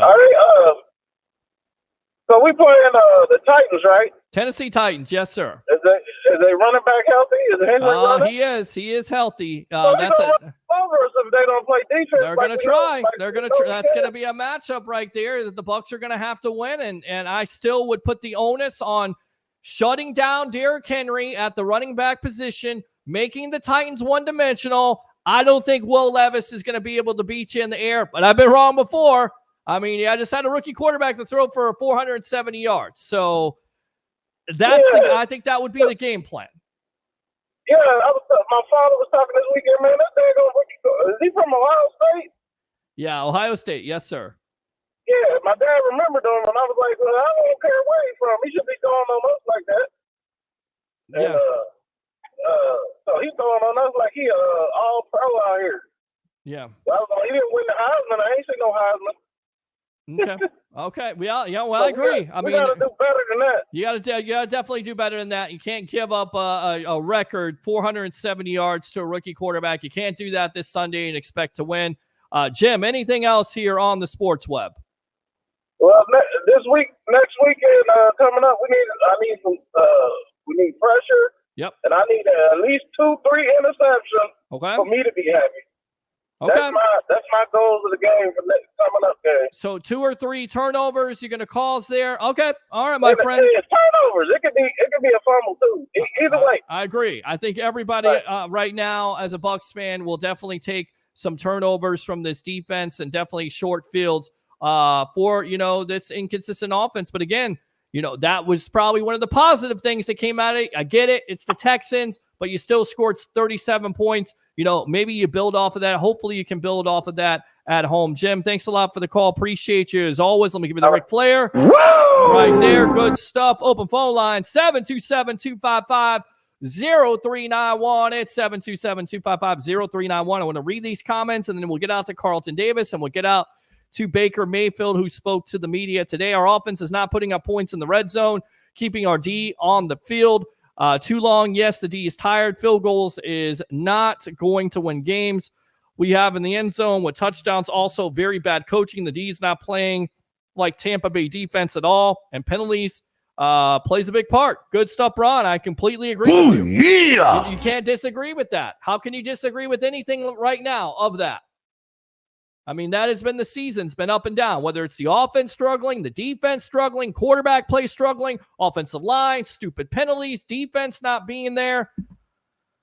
It's got to get changed, and hopefully it changes on Sunday. Meanwhile, Donovan Smith is turning into a Pro Bowler. Okay, thanks a lot. I think it's time for us to get a new GM because we keep talking about bad coaching, bad players when it boils down to Jason Light is the one that brings them in. How many first-round picks has the guy wasted? I think, David, the question should be, how did this guy build this team up? And I get what you're saying with JTS and Logan Hall, and those are fair assessments, but also he's built this team up. He's went out in free agency. Remember, he just won a Super Bowl a couple years ago. I get it. It's a what have you done for me lately? But I believe the Glazers have faith in him, and more than likely he'll get the opportunity if and only if, and I hope this doesn't happen. I'm saying hope a lot. That's not a very good thing. Because I can't tell you if it's going to happen or not. You can turn it around. You can win this division. And then you won't have to worry about firing a coach, hopefully. Defense needs to step up. Agree. Jim, what's good, everyone? What's going on? Daniel Williams, sick. Hopefully you're not too sick here. Where was the touchdown to Evans? Which was a touchdown to Evans, by the way. Well, he fell down, so they went in for a touchdown, so it wasn't counted as a touchdown. Is that Mr. Ray, the man, the myth, the legend? It was Alec. Thanks a lot. Oh, yeah. The plunder, Vita, Cansey seemed to be the only active lineman in the backfield consistently. That timeout call was blasphemous, to say the least. Good stuff, plunder. Appreciate you. Hi, boys. Bears lose tomorrow night. I know you're hoping for the Bears to lose tomorrow night. You think they're going to lose tomorrow night, Tribal Troll? Thanks a lot. Acknowledge me. And I bring in Yaya and rotate Nelson. Agree. Alex says Ray forever. So Alec is a part of the Tampa Bay Ray Club there. Appreciate it. No pressure, soft zones. Soft zones equal headaches for the fans. Absolutely. Big time headaches. This big. Like I said on the phone, blitz. If your team with a strong blitz, putting out a lot of pressure on the quarterback, they start getting nervous. You were the quarterback down. They start making mistakes, and now you get turnovers. Exactly. Football 101. Cause pressure to the quarterback, cause opportunities for turnovers. Bad things can happen. We've seen it in the past happen. We've seen it with this defense. They were called the grave diggers for a reason. Not because they're digging themselves a hole in 2023 along with their coach. It's because they shut down teams with their defensive ability, not only getting after quarterbacks, but also causing turnovers. Again, defensive line, up front, it's all predicated on that. You get that done, you stop the run, and you got an opportunity to win. John, thanks a lot for calling and texting in. Man covered, strong blitz, gets it done. David says, people keep saying, Kyle, give him a shot. Yeah, Bruce Arians, the quarterback whisperer, they still went looking for another quarterback after 2 years. Don't you think they know what they have in Kyle? That's why they went and got Baker and tried to get Garoppolo. Agree with you. I've said that. And I know that there's a sect of fans that are Gator fans that also want to see if Kyle Trask is the guy. That's a fair assessment. And again, they may have that opportunity if they continue to lose. All right, Jim, using your second call, what do you have to say? So for the offense, why don't we going to get off of Kyle Trasker? Because they would have started him a long time ago to give him a chance to play. I think, again, and the only way you start Kyle Trask is, A, Baker has an injury, which we know that there was a knee injury, but he played quite well last Sunday versus the Texans, so I don't think you have to worry about that. Or B, if this team continues to lose games, then there's going to be a lot of Bucs fans that want to know, because he's a second-round pick, if he is the guy or not. And I think already the Bucs know this. They're saying that they believe in him, but, they went after Baker. Exactly what David said. They had Tom Brady at the time, but you don't know. So if they start to lose, then is it time to pull the plug on Baker? I don't think it's the answer, but that may be where the Bucs go. I don't think they're going to pull the plug on Baker the rest of the year, because they really got Baker. And also, he's doing all right. Yeah. It ain't all bad for Baker. No, it's not. It's not been all bad. And again, I think a lot of Bucs fans, if you look at his statistics, and I get it, stats are for losers, but 12 touchdowns, 4 interceptions, that's a pretty good touchdown to interception ratio. And then on top of it, he's put you in position to win those games. You talk about the Atlanta game, the ill-advised throw, okay. You settle for a field goal, okay. Your defense needs to stop. He's put them in positions to win. He's had some bad games this year, but overall, I don't think he's been a disaster like a lot of Bucs fans thought he was going to be when he came to Tampa Bay. I think our offensive coordinator needs to do a little something better with these running backs. Just running up the middle every time is somebody going to figure out after about 5 times, run up the middle. Well, they've definitely figured that out, my friend, because the running game continues to be at the bottom of the league. So hopefully that improves somehow. It certainly seems like they found something with getting White out in space and being a pass catcher, using his speed and agility and stuff like that. But they have not found the running game. There were some, again, flashes of brilliance with White in that running game last Sunday, but it's got to be far better than what it's been. And they know that. And I've talked to people about this. It's got to improve. So how many running backs we got on the roster? Well, you got Vaughn, Edmonds, and Tucker. And again, this is from Greg Allman of Fox Sports. 49 carries for 85 yards. And during the 4-game losing streak, which Tucker, you could take him out of that because he really hasn't played much. So it's been Edmonds and Vaughn. 21 carries for 26 yards. And out of the 24, listen to this, out of the 24 carries that Keyshawn Vaughn has carried this ball, 24 carries without gaining a first down. 24 carries without gaining a first down. I don't know about you, nothing against Keyshawn Vaughn, but I think it's time to maybe make a change here and go with Deshaun Tucker. I don't know. It's not working. So, yeah, we need to run somebody else too, man. That's wild. Yeah, it is. It is. Well, you got to find it somewhere. So we'll see what they can do versus the Titans on Sunday, and definitely join me for the post-game show live from Raymond James Stadium. All right, my friend? Yep, I'll be looking in, yep. All right, man. Appreciate you as always, Jim, using that second call. Why don't you call in, open phone lines, if you want to call in and talk about your Tampa Bay Buccaneers events. I know that makes you feel better. I know it makes me feel better. I definitely wanted to be with you after the game. Again, we talk about that. Social media. Gotta love that. Didn't work out in my favor. All right. Take a look at the season. How many quarterback pressures has our D really been getting? Good point. It's that man, the myth, the legend, Mr. Ray Kennedy. Thank you, Alec Ray forever. Okay. The kid's got a hot streak. Our defense has been shredded by good quarterbacks all season. Dean Davis contracts are looking pretty awful right about now. And I tell you right now, at the beginning of the season, I thought that was probably going to be the biggest strength of the Bucs in 2023. Veteran-laden secondary. Dean has shown that he can make plays, that he can shut down wide receivers. Look at his Pro Football Focus grades. Top of the league. Carlton Davis, we've seen him play at a top level. Hopefully being able to duplicate that and reciprocate that. Leo Word against DeAndre Hopkins on Sunday. As you know, just a couple years ago, he shut him down when Hopkins was with the Houston Texans. I still have faith. But yeah, it's been disappointing. Dan says, if Levis has a big game against us, I'm absolutely going to puke. I think we all say that. Can't see Dennis Sachs. Dan says, forget about a pick. Is Neal even capable of a pass breakup? He's starting to make Chris Conte look like an all-pro. Ha! That's tough to do. Chris Conte was pretty bad. His career ended on Monday Night Football versus the Pittsburgh Steelers. Let's go out to the tribal troll, Roger Shue. Welcome to the evolution of Sports Talk Television. What do you have to troll about tonight? Acknowledge me. Oh, Acknowledge me. There you go. I acknowledge you. Yes, sir. Go ahead.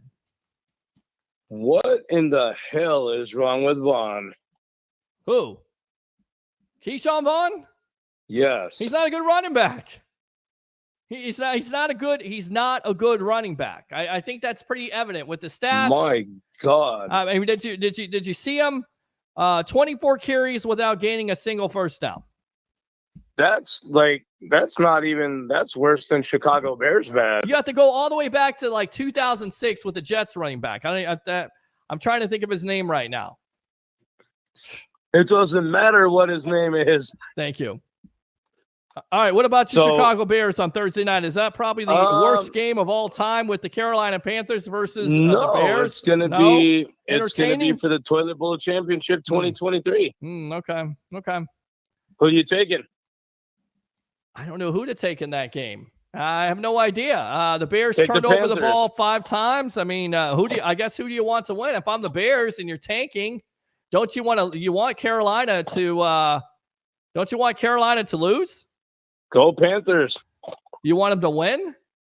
I want the Panthers. Why do you want them to win? So the Bears lose and we move up and get a better draft pick. But you also get the Panthers pick, do you not? Yes, we do. Okay. But it's I a don't know. catch-22. I'm torn. It's like you're 6 of one, half dozen of the other. I don't know what I want to do. Can there be a tie? There may be a 3-3. Is there a possibility of that with that game? Yes. By the way, who thought that was a good idea? And can you flex out games on Thursday night that are this god awful? I mean, goodness gracious. Can we find put on another like game? Go versus Ridgewood or something? I don't know, replay or something. My God. Something. Panthers and Bears, that's the best you got on Thursday Night Football? Way to put me to sleep there, Amazon Prime.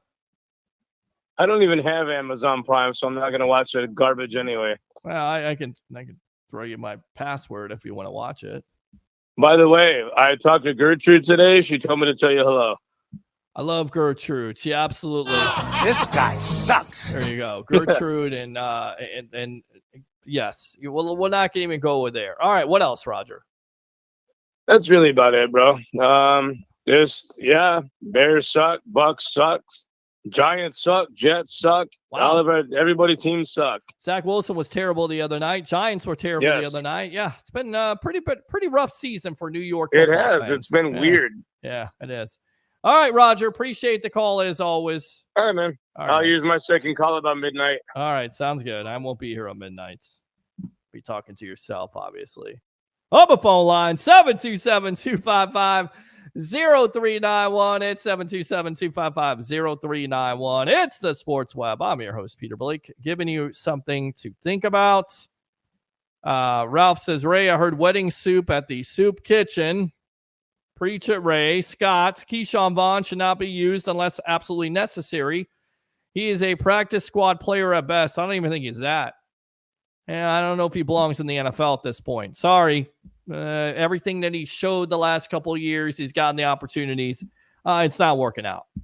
Maybe it's not working out here. Maybe a change of scenery. It's not good. I don't know what he brings to this team.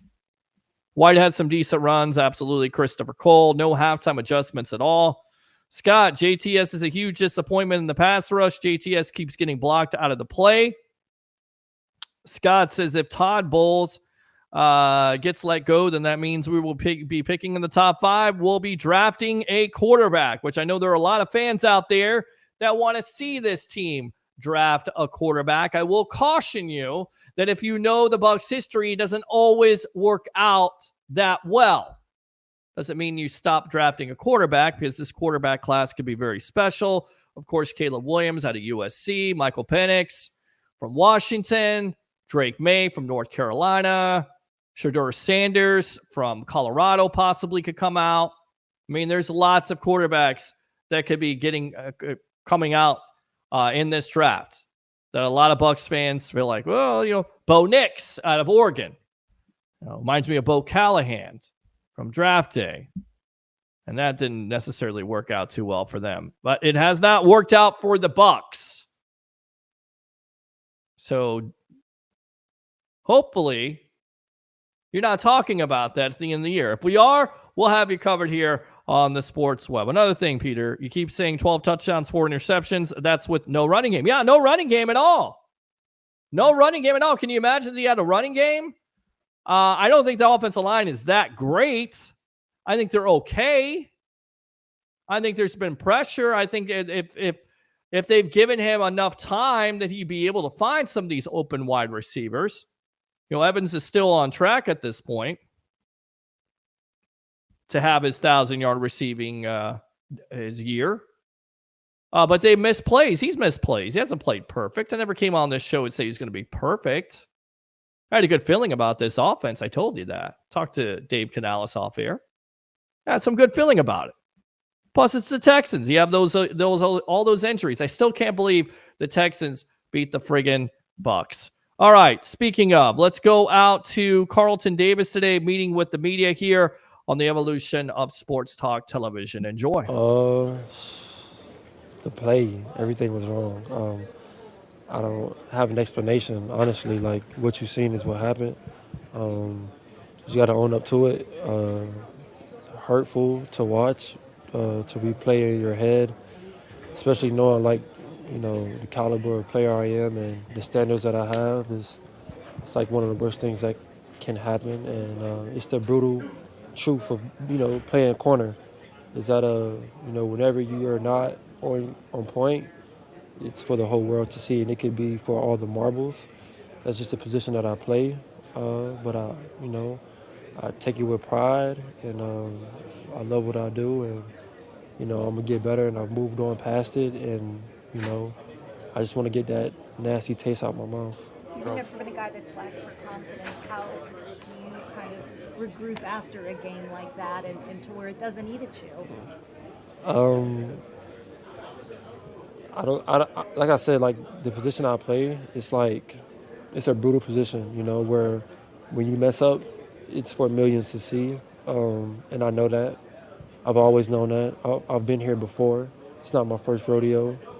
And I know how to come back from this. My confidence won't be knocked. The next time you see me, I'm pretty sure you'll be able to tell that my confidence will be the same as it was before. The play happened, and it hurt. It's like the worst thing that could have happened to any corner. But, you got to move on. I can't stay stuck in that moment. I can't, produce off that moment. I can't allow it to affect me and affect this team, even though, I feel bad, not just for me, but, for my team, for the fans, for the city of Tampa. It hurts. So, but it's something that I have to move forward, and I have to be better. Carlton, you've built a career on being, kind of a lockdown corner, playing a lot of press man-to-man, and that's kind of been your strength. Yeah. You guys are not playing a lot of that. You're playing more zone. Is that affecting your game at all? No. As a corner, I am a really good press man corner, but I don't pride myself on I can only play press. I pride myself on being an all-around corner and being able to help my team win. So regardless of whether I'm playing off or whether I'm playing press, I'm trying to do whatever I can to help this team get a dub, and that didn't happen. I didn't hold up my side of the bargain, and that's just the truth of the matter. You guys have been dominating, keeping teams out of the end zone going into that game. You were fifth in the league in points allowed, 18 points a game. Yeah. And you kind of look at this as it's one of those bad games. It's a blip on the radar. Yeah, it's a bad game. It was we just had a breakdown game, man, and we are a much better group. I'm a much better player. We're a much better defense than what we displayed on Sunday. And like I said, it hurts to the core. It's something that you can never really forget about. Even maybe like a year from now, I'll probably just have a nightmare like, whoa, that happened, because it did. And it hurts. And because we have those standards, because we have, the way we carry ourselves as a defense, that's why it hurts so bad. Is there anything you do specifically after the game to kind of flush that loss? I know you look at the film, but what do you do to kind of get over that? Move on to Tennessee. Honestly, I mean, this league, whether you have a good or a bad game, time keeps going. Yeah, there's another game coming up Sunday, and we got to prepare for that game. And if like I said, whether it's a good or a bad game, like if you had a good game and you want to carry that over, you probably lose the next game because you're not as hungry. And if you lose that game and you carry that loss over, you probably lose that game too because you're still trying to carry over something that happened in the past. It's about what we're doing right now to be better on Sunday. Was there too much relax at the end of the game? 46 seconds, they got to go, 40 or 75 yards. Do you think in your minds like there's no way they're getting down the field on us? No, we just didn't execute. And, guys that have bad games, they come to you and they're like, hey, you had to be the mentor in that situation. So you go to who you lean on. What do you do when you just say, hey, man, I got to bounce back? And you talk to people and you just go, I'll probably talk to like Levante David or something. Probably give Rondé a call. But overall, it's being that guy who is a veteran and knows how to bounce back. It's just something that I just got to go through, have a couple conversations, and just flush it out, man, and move forward because we got a long season ahead of us, man, and it's a lot for us to do, a lot for us to prove, a lot for me to prove, and we got to use this to fuel the fire, man. We can't let the fire burn us up. We got to use it and transfer that energy into being one of the best defenses that we could be. Rondé had some harsh words after that, saying it was one of the worst defensive performances he's seen. When you hear coming from a guy like that, that's got to hit home, I think, right? I mean, it would only hit home if it wasn't true, but it was just true, right? Like, we played like dog crap, right? And that's like I said, that's a performance that you have a nightmare about. It's like a nightmare come true. So anything concerning our performance negatively, it's right. Like, we watched the film together and we was all like, just felt so nasty. It was just the worst to even watch. Like, I didn't even want to watch it. Like, I almost wanted to close my eyes, but it's a part of life. It happened and you got to own up to it. And we're not going to shy away from what happened. We're not going to shy away from attacking. We're not going to stop trying to be the best defense. Like, it happened. Let's go. Like, it's a part of the game, the ups and downs. Love it or leave it, right? So whether we either gonna like fold like a lawn chair, or we're gonna get up and keep moving, and that's where I'm at with it. I want to get up and keep moving and fight again. You just mentioned attack. This defense started the season off that way, like in this attack mode. Where does that, like, how do you get back to that? Does it first start with mentality? It gets back with a loss like this, right? Like, if nothing gets that back, it's a loss like this. Like, if that doesn't motivate you to want to come out there and fight and go hard and sacrifice, then what will, Thanks, Carlton. Appreciate it. All right, welcome back to the evolution of Sports Talk Television. So, pretty self-explanatory, right?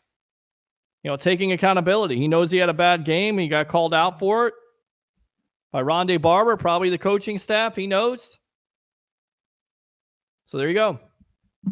All right, let's go back out to the comments here, and we'll wrap this up for the night. In fact, we'll go out to Baker here really quick. Let's see. Let's go out to David. Say we do pick in the top 10. Who would be your first draft pick? Well, I mean, depending on where you're going to go with your quarterback, if Baker plays well, I mean, is he your quarterback of the future? Do you still draft a quarterback? I mean, I guess you would have to, right? It's a quarterback class. If there's a Michael Penix on the board, if there's a Caleb Williams on the board, if there's a Drake May on the board, I mean, but are you going to be bad enough in order to get one of those players? So if you don't go that way, I would think maybe defensive rush, pass rush, maybe. being a little biased here, how about a Jared Verse from Florida State? You could go interior line with the guard position, left guard if you wanted to, maybe the best guard in the draft. I don't think you're going to go running back, but I think you would go offensive line. And depending on the Mike Evans situation, can you get a Keon Coleman from Florida State? Again, being a little biased, but these are some top players in that top 10, top 15. Those are the guys that you're looking at. And there are wide receivers in this draft besides a Coleman, but he sticks out. A guy maybe in the later rounds you could get that kind of reminds me of Mike Evans to a certain degree. A little bit bigger, 6'7". How about a Johnny Wilson? Somebody like that, depending on if this team decides to move on from Mike Evans. Now, I think, that has to be taken into account. And maybe the Bucs allow him to test the market and you go from there. And maybe he doesn't get as much as he thinks he's going to get, and you re-sign him. Jason Light and the administration over there have done a pretty good job of re-signing their own players. And I can't imagine Mike Evans not being in a Bucs uniform. So to answer your question, pass rush, interior line, or quarterback, depending on how this team finishes. I have to admit that Baker has been better than I thought he would be. You know what? With that being said, let's go out to Baker Mayfield really quick. He talked to the media today, and we'll come back and take any more phone calls and wrap up the show on the evolution of Sports Talk Television. Here we go. Game in the last 40 seconds. You guys had that fourth quarter drive where you overcame a lot, right? You overcame a fumble, you ran on the fourth down, got a first down, you get the ball in the end zone, right? Scored a lot of points. So that moment, any other day, that we'd be having a different story altogether. It's not that, but is there something you take from that? Do you go, when you still recapture that feeling of, hey, we got the ball in the end zone under tight pressure there? Yeah, I mean, if you look at it from kind of an overview look, then yeah, we scored when we needed to, but I think the tail of it was not scoring in the third quarter, and then on that drive alone, yeah, we overcame some things, but they were self-inflicted. Some penalties, and a 3rd and 23 is not where you want to be on a critical drive in the fourth quarter, needing to score touchdowns. So, luckily Trey ran a great route over the middle and was able to get close enough to be able to convert on fourth down. But yeah, I mean, we showed that we can get it done when we need to, but there's still the same story of the self-inflicted things that we need to eliminate. You scored the most points for the whole season for this team. What would you attribute to what worked on Sunday to put up those numbers? I think we ran the ball better, and I think we had our shots and we took them when we were there. Obviously, would have had another touchdown throw on it was pass interference on Trey. Kind of got my arm hit in the pocket, but good route by him. Just different things. I think we just executed better. There were still some of the things that we need to get cleaned up, but we executed better overall. Like I said, there was that lull in the third quarter, which is what we're really focused on. Is we started fast, but when we come out of halftime, it's got to be the same mentality. Hit the reset button, 0-0 mentality, come out and start fast as well. That connection with K-Dot, and you guys have 2 touchdowns in that game. Just what was working so well for you guys, and how can you build on that going forward? There's the power of the mustache, honestly, the connection there for the 2 touchdowns. No, but Cade's a stud. He's going to run the right route based on coverage. He's going to be in the right spot. So, yeah, that first one, he did a great job just helping out protection. He's not the first read. He understands the concept, coming in late for when they drop out in their zone coverage. So he did a great job on that one. And then the fourth quarter one, he told me exactly what he was going to do if it was a certain coverage, and it happened to be that way. So, and that open communication line between skill guys and the QB is so important. So I think we have that throughout the whole skill group. But, yeah, Cade just continues to do that consistently. You've thrown just 4 interceptions this year, tied for second fewest in the NFL. Whatever your percentage, your completion percentage is up. Do you feel like you're having one of your better years? Yes and no. There's still some of the deeper shots that I want back, that I want to hit. But yeah, definitely taking what's there when the defense is, dropping out some softer coverages, taking completions, and I think that's just a part of growing in the game overall. Just having more experience, not getting too aggressive, not trying to be greedy. So, and it's also just trusting our skill guys, knowing that we have the talent, and so just distributing the ball. Where are you seeing the biggest growth with the offense, just in terms of progress?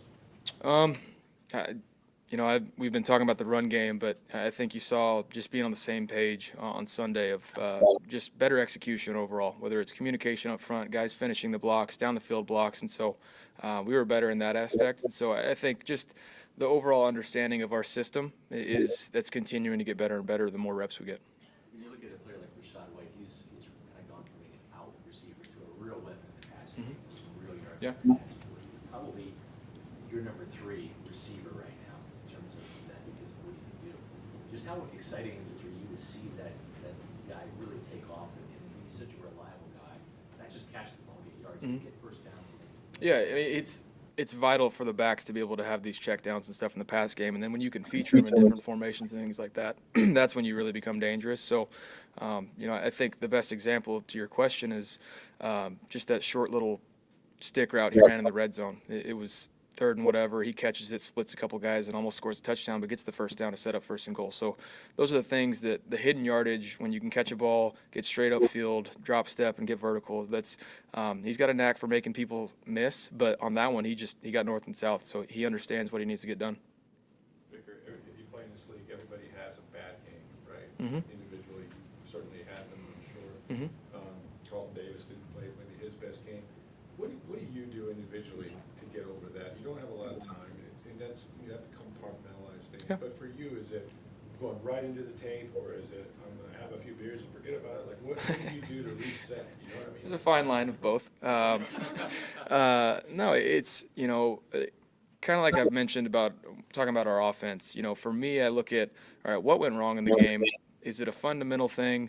Is it just, okay, I got beat on this? Was my assignment, was I messed up in the assignment? Did I not do it correctly? So there's things you can look at to point out where exactly it went wrong. And so for me, a lot of it, I'll look at it and be like, why did I miss that throw? The first thing I'll look at is my feet. So, and I'm just talking from my stuff. I look at the fundamental things of where it went wrong. And at that point, you just can't wait to get back out in the field and get it fixed, get it corrected. It's a part of this profession. The guys on the other side of the ball get paid too, but you want to be as prepared as possible and to show up and give your best stuff. And so mentally, that gets you reset. Like, because that's a confidence game, right? Yeah. You go up there, that swag. Yeah, I mean, you first you got to understand that you're here for a reason. You gotta realize that you're at the highest level of your field for a reason. So it's a long season though. So you got to flush it. You got to move on. You have to improve at the same time, but you have to be ready for the next opponent. Has anger set in with this team with a 4-game losing streak? Has anger set in with this team? I wouldn't say anger. I mean, frustration. We expect to win these games that we've lost, and so that's the biggest thing. So, but it's the same message. Look at what exactly went wrong, get that corrected, and move on from there. And when we start playing as a team, there's still a lot of ball left. We're just through the halfway mark of the year, and we'll learn a lot of lessons from these games that we've lost in a row, and we'll be stronger for it. We talked after the game a little bit about, if there's a danger of kind of guys losing confidence in themselves. Have you gotten any sense of that since you've been back this week?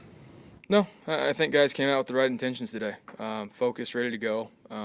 So for us, that's exactly what you want. Don't dwell on it. You go over, you watch the film Monday. Tuesday's your day to recover, watch film, prepare for Wednesday practice, and come out really focused and headed towards the same goal. And that's trying to find a way to win on Sunday. Baker, you're a team captain. Are you guys on offense or collectively as a team, or the guys on defense? And any of those players open meetings? No, I think it's a lot of people make a big story about the players only meetings, but for us, we have. Yes, we have captains, but we have a lot of leaders, and guys know we just need to do our job. That's the biggest thing. It's not like it's a lack of, discipline throughout the week and being on the same page. It's just a matter of translating it from the practice field, the meetings, to the game on Sunday, and trusting in that. And so it's about guys getting their jobs done and just doing that each play and hitting the reset button until the clock hits 0. To get back into contention, you're going to have to start winning some games at home. I know it's been a struggle here at Raymond James Stadium this year. Yeah, good opportunity this week. It's a team that's, they play extremely hard on defense. Obviously, Vrabel's a defensive guy that his mentality, seeps throughout the whole team, but especially on defense. He's got those guys flying around, and then obviously they present their own issues on offense with D-Hop and Derek. So, and I think Will Levis is playing pretty confident right now. Just got to watch that game last week on primetime. So, confident group. I think they're headed in the right direction, so we have to be ready for a challenge. Each week's a challenge for us, and we have to handle it that way. Can you speak of it? Jeffrey Simmons, he just seems like an absolute game wrecker up front. He is. Yeah, he's a game wrecker. One of those guys you gotta know where he's at. If you have to have some help and protection, you're gonna have to do that. You have to make adjustments for him. He's just one guy that you don't want to let ruin your day. So there's, we got to know where he's at. Guys have to be keyed into the game plan, protection-wise, run game-wise, how we're attacking him, and limit his big playmaking. Nobody wants to be on a 4-game losing streak, but if you play sports long enough, at some point you experience consecutive losses. For you personally, are there any particular moments in your career that you kind of go back to and that you remember where it was difficult? And then what about when you finally do break through and you get that victory? I think each season, every story is a little bit different. So, just for me, within this, it's mentally trying to be the same guy for everybody else in the building, but then at the same time have a different edge of the approach about, there's got to be even more attention to detail. We did have an okay day offensively, but we can be better. We should have scored over 40 points. So having that intentionality with it and having a purpose to it and just leading by example when it comes to that. And when the win comes, it's like a weight lifted off your shoulders, but then it's the same thing. On to the next one. How can we continue to improve and build the momentum we need? Has this been a little couple of questions, given the fact that you guys started out 3-1? It's just the things that we did to win the tight ball games early, we haven't necessarily done in recent weeks. So get back to that, find ways to win, and no matter what, it's the best team game in the world. So got to play a complete game as a team to be able to find wins. There you go. Got to play a complete game to find wins. That's the best statement of the year right there. And that's going to be the carryover to the game on Sunday versus the Titans. Can the Tampa Bay Buccaneers play a complete game on both sides of the ball to eliminate this 4-game losing streak? It would be nice, wouldn't it? It would be nice, Bucs fans, to talk about it. Tell you what, we'll wrap it up there. Thanks a lot to our guest tonight, Mr. Harry, the great professional handicapper extraordinaire of the Sports Web. Of course, Tampa Bay, Ray Kennedy. Join us on Saturday as we will be covering USF versus Temple with the post-game edition of the Evolution of Sports Talk Television. Like and subscribe to the Sports Web on YouTube. Like I Love St. Pete, Bucs Life. And all. Friend me on Facebook if you want to, Peter H. Blake. And do 3 things for me here on this Happy Hump Day edition of the Sports Web. Bring your passion, bring your excitement. Just don't bring any nonsense. I'm your host, Peter Blake. Have a good night.